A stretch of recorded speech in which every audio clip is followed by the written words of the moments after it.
Portanto, na exata acepção da palavra, a nossa ação política tem um vetor anti-ideológico, né? Tem um vetor de desmascarar isso. Nesse sentido, a verdade é uma força motora, né, daqueles que pretendem mudar o mundo na perspectiva de uma transformação socialista, de um horizonte comunista, né? Isso não quer dizer que no pragmatismo da luta política muitos acabam sofrendo a tentação de utilizá-la, principalmente agora em que os meios dos quais a gente se referia oferecem tanta possibilidade de eficácia a isso. E muitos acabam cedendo a essa tentação.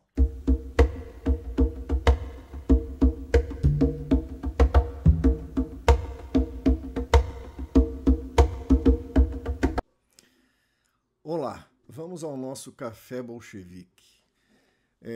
Já pedindo desculpas inicialmente pelo espaçamento entre os episódios, por conta de doença, por conta de trabalho, etc.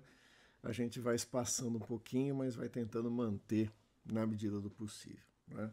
Hoje vamos tratar do tema mentira. Mentira como arma política, a relação entre mentira e política.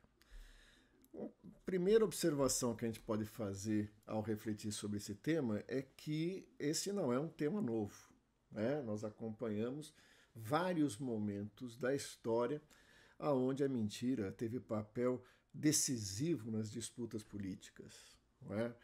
Encobrimentos, falsificações, mas devemos partir da reflexão de que no momento vivemos uma espécie de pandemia na qual os meios de comunicação, principalmente plataformas, redes sociais, né, acabaram por disseminar a mentira numa dimensão talvez inédita e com efeitos que todos nós conhecemos.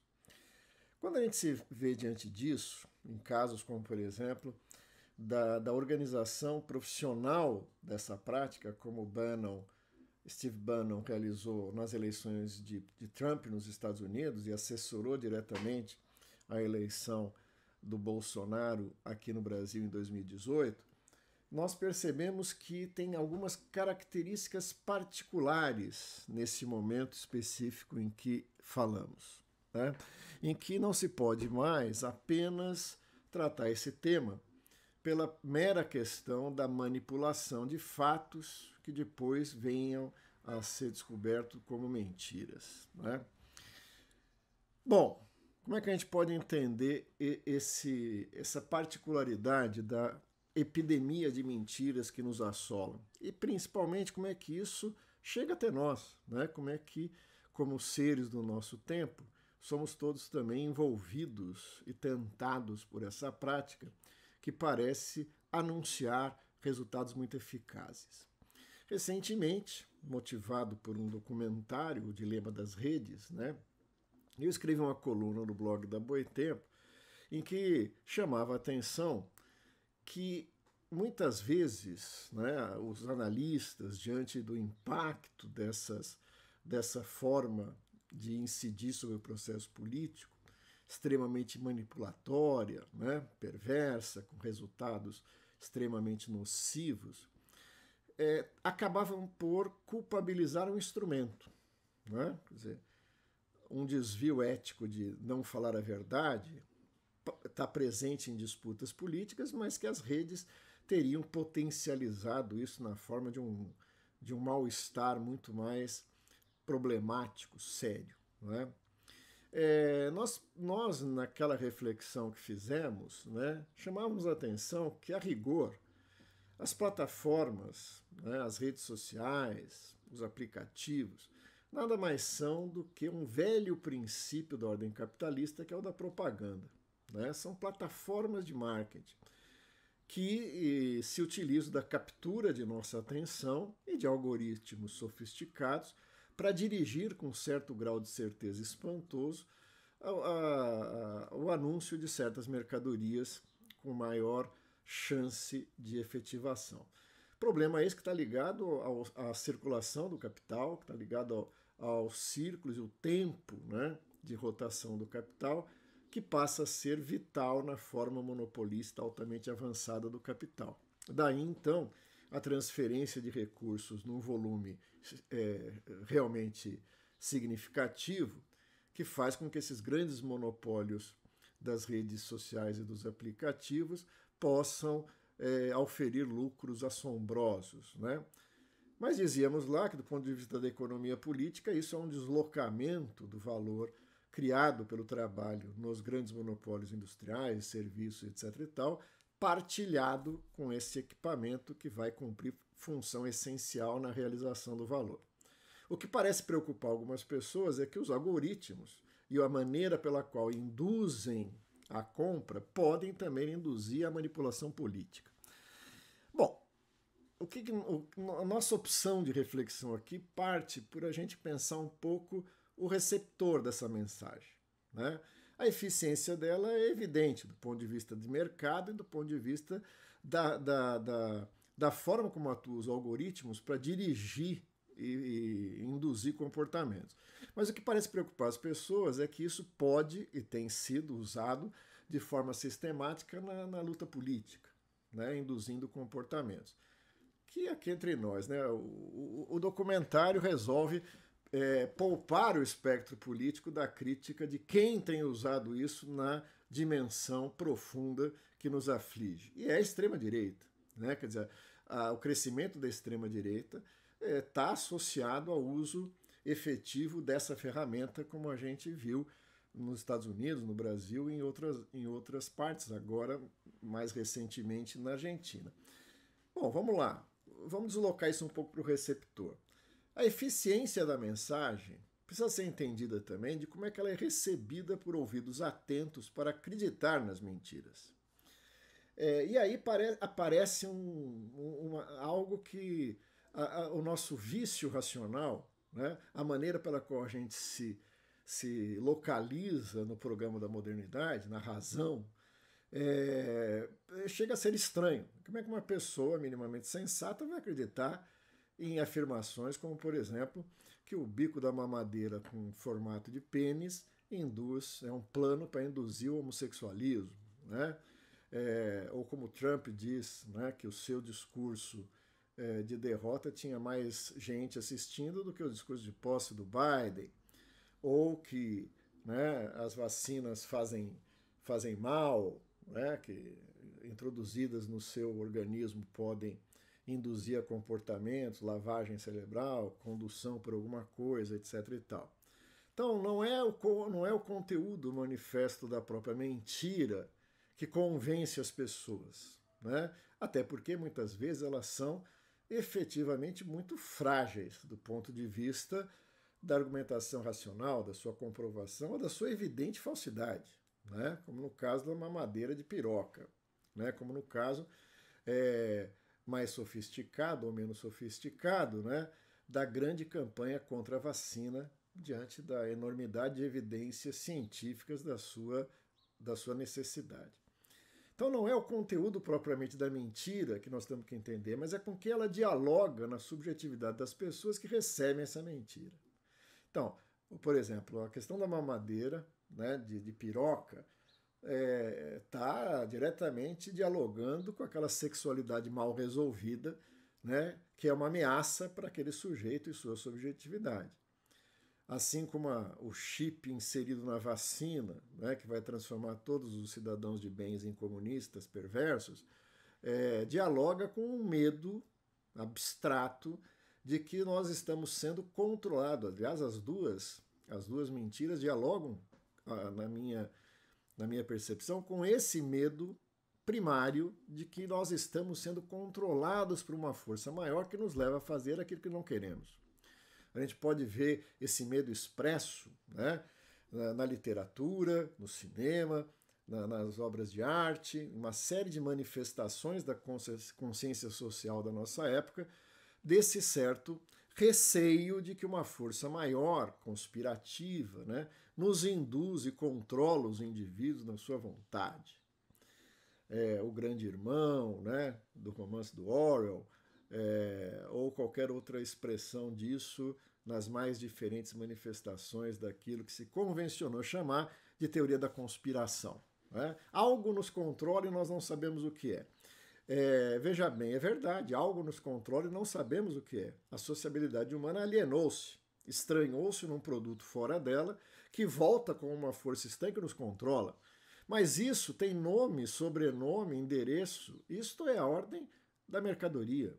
Essa é a ordem do capital. Essa é a sociedade burguesa e do modo de produção capitalista que alienou-se da humanidade que o criou e que volta com uma força hostil que o controla. Esse é o processo que Hegel já teorizava como alienação e que Marx precisamente vai levar isso até a teoria do fetichismo da mercadoria, que vai chegar à conclusão sintética de que uma relação social entre seres humanos se apresenta na forma fantasmagórica de uma relação entre mercadorias, entre coisas, né? Na qual os seres humanos, ao se alienar, fetichizam a mercadoria e se reificam. Ora, isso nos controla desde fora. O indivíduo inserido na divisão social do trabalho e na concorrência não percebe a sua força cooperada como aquilo que gera a realidade, mas é apenas um sujeito submetido a essa realidade a qual ele não controla. Ou mais precisamente em outro momento, isso resulta numa cisão entre o indivíduo privado, burguês na sociedade civil burguesa, e o cidadão no Estado. Quer dizer, aquilo que é nosso ser social, que é a própria essência e substância da humanidade, aliena-se em algo fora dele, que é o Estado, na qual ali e somente ali ele é social. Assim como nós somos indivíduos, cada um produzindo uma coisa, e só somos sociais no mercado. Nós somos indivíduos burgueses na sociedade civil burguesa e só somos cidadãos, né, sujeitos a essa genericidade, essa universalidade possível somente no Estado. Essa é a base da sociedade que se aliena, que se reifica. E isso é introjetado pelos sujeitos na forma de uma subjetividade aonde ele se sente tolhido, né, por um poder fora dele que determina. Não só, isso é interiorizado, normas, formas de conduta, padrões, valores que estão na sociedade, pela mediação das socializações primárias, principalmente nesse caso a família, se introjetam, né, na própria formação do psiquismo do indivíduo, na forma de um superego que representa internamente essa ordem social a qual nós nos submetemos. E isso reprime o desejo, né? Isso tem a função fundamental de reprimir os impulsos básicos para que o indivíduo se insira naquele conjunto de padrões, normas que a sociedade impõe. Ora, quando eu dialogo com isso que está ali na subjetividade do indivíduo, né, eu capturo esse receio, eu capturo essa frustração, eu capturo esse ressentimento, só que isso lá no indivíduo ele não entra da mesma forma que ele existe na objetividade externa, né? Quer dizer, isso aí não entra como ordem capitalista burguesa. Isso entra como um conjunto de restrições ao desejo, aos impulsos, aos instintos, não é?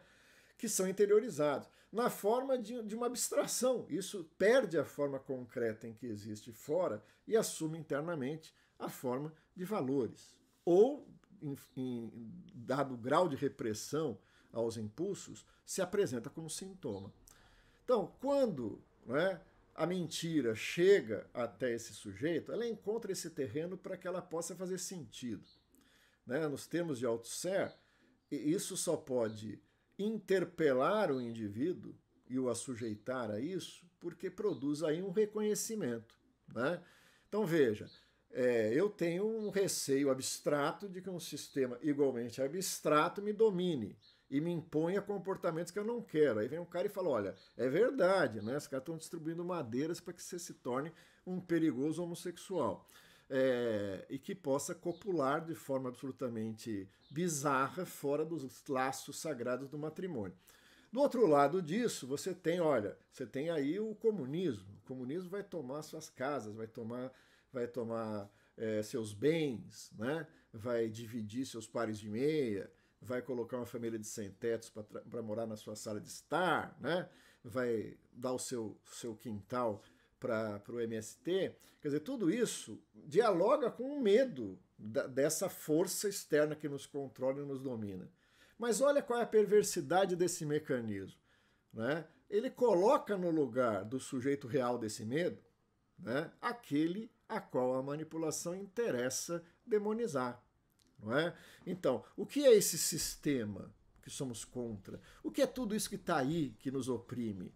Lógico, não é a ordem capitalista. Tudo isso aí que está nos oprimindo, que existe fora e que quer nos controlar, vai ser acoplado a isso o inimigo, adversário político que se quer combater. Né? No caso das eleições no Brasil, o PT, né, é apresentado como uma perigosa alternativa de implementação imediata do comunismo no Brasil.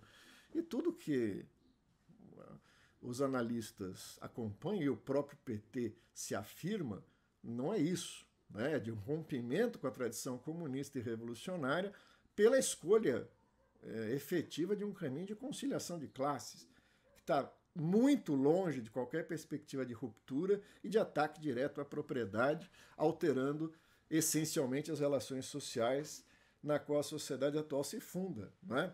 Mas veja, aí está um problema. Você não combate a mentira com argumentos. Por quê? Porque ela está dialogando, interpelando e se reconhecendo numa base afetiva movida por impulsos. Né? E você vai tentar argumentar racionalmente contra algo que se apoia e se funda em algo profundamente ligado a paixões, a irracionalidades. Né? Como diz o Freud, está lá citado no texto desse mês lá no blog da Boitempo, né? Os grupos não anseiam pela verdade. Né? Pelo contrário, eles se confrontam com uma realidade que lhe é imposta e ele nega essa realidade pela fantasia, dando preferência, né, ao irreal do que o real. Isso permite um segundo procedimento importante nesse processo da mentira como arma política, que é a coesão dessa base em torno do líder, em torno daquilo que expressa, né, o protetor contra essas ameaças que nos tocam. O segundo elemento que aí se associa e que torna mais eficiente isso é que esses impulsos, esses, né, instintos básicos, essas paixões, como queiram chamar, são reprimidos pela ordem externa internalizada, né, como condição de sociabilidade. Né? Você, para ser parte dessa sociabilidade, você tem que abrir mão disso. Né? A entrada para a liberdade civil é abrir mão da liberdade natural. Essas são as premissas, né, da própria teoria política, que se expressa, né, eu acho que a psicanálise teria um grande caminho frutífero para analisar, na teoria política burguesa. Né? Quando Hobbes, por exemplo, vai dizer que se eu tiro o Estado, né, a sociedade se engalfinha numa luta de todos contra todos, eliminando a liberdade, a propriedade, o respeito às instituições, né, e todo mundo se assassinaria na primeira semana em que o Estado desaparecesse. Então, tudo isso mostra esse medo atávico, né, e a necessidade de sermos protegidos, veja, de algo que nos ameaça externo, que nós não temos rosto, e nós mesmos, com nossos impulsos que ameaçam a nossa existência civilizada, associada. O que as redes permitem? As redes permitem um duplo processo. Né? Primeiro, que elas se apresentam, não é por acaso, redes sociais, grupos, né? Que dão uma ideia de sociabilidade que gera esse reconhecimento muito mais da mensagem mentirosa e dos meus medos, mas de ver isso nos outros, que é a própria base daquilo que Gramsci chamava de senso comum. Né? Então não sou eu que acho isso, muita gente acha isso, e tudo isso que as pessoas acham coincide com aquilo que eu acho. Né? Tem um meme que passa numa dessas redes, né, numa dessas plataformas, que é: como é que pode ser mentira isso? Isso é exatamente o que eu penso. Então, esse reconhecimento gera esse grau de pertencimento que permite esse duplo processo que eu quero destacar.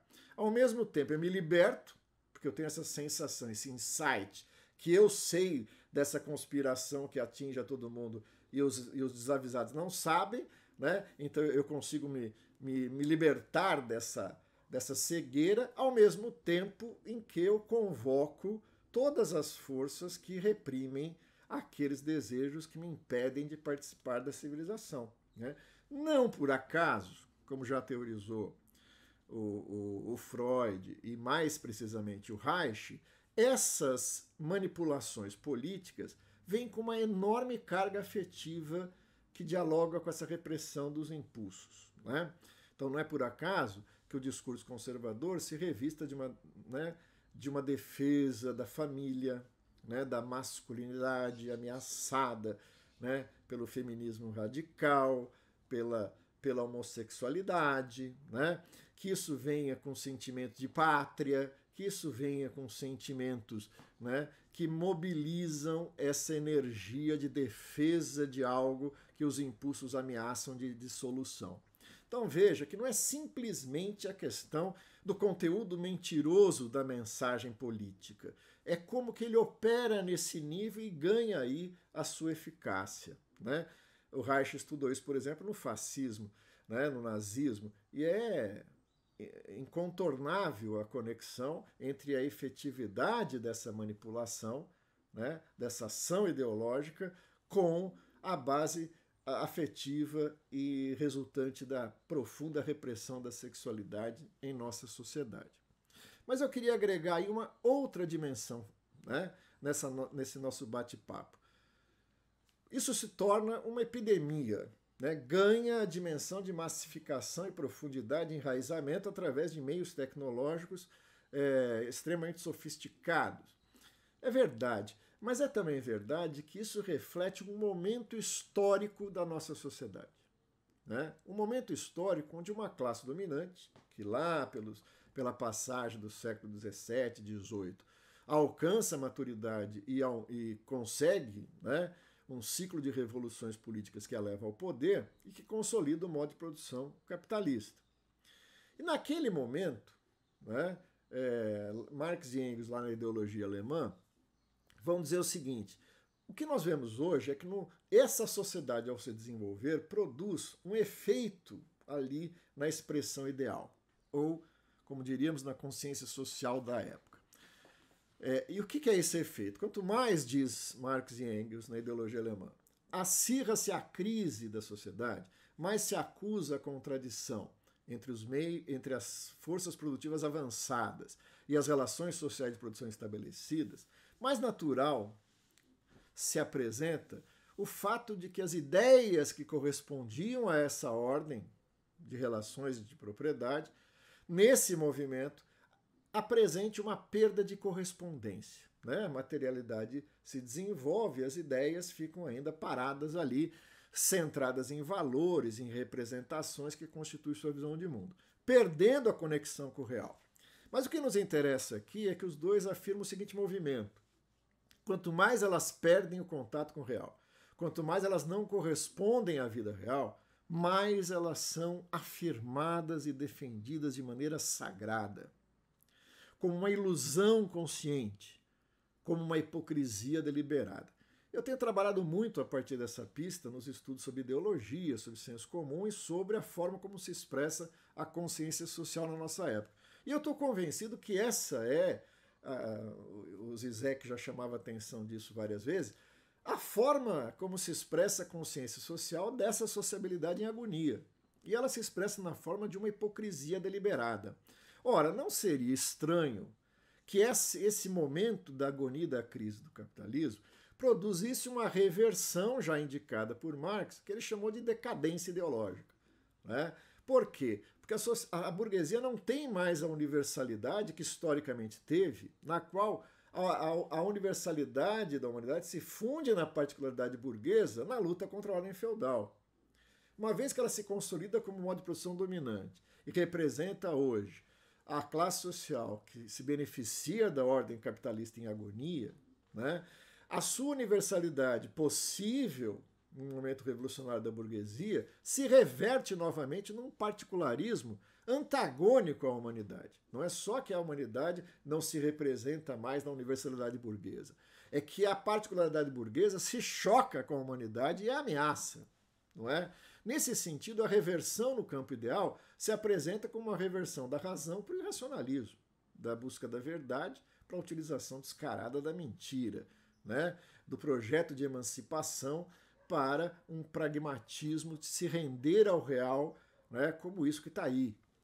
não é? Então, na famosa expressão de Marx, houve história, não há mais. A partir de agora, o pensamento, o saber da época se dilui, se reverte, né, na perda de qualquer teleologia, sentido, né, criticando a razão e revertendo isso em formas explícitas de racionalismo. Né? Como se expressa de forma sedutora na pós-modernidade e de forma explícita do renascer de alternativas reacionárias, fascistas e nazistas, como a gente viu no mundo e também no Brasil. Não é?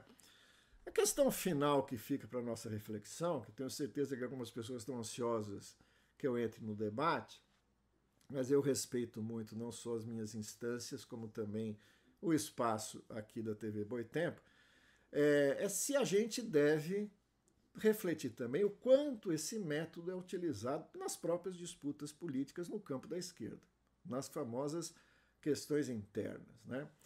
Bom, a primeira coisa que nós devemos dizer é que a mentira foi usada nessa dimensão e as consequências foram catastróficas. Né? Por quê? Gramsci dizia que a verdade é revolucionária. Né? A ideologia oculta, inverte, né? Naturaliza o que é social e histórico, né? Disfarça interesses particulares como se fossem universais.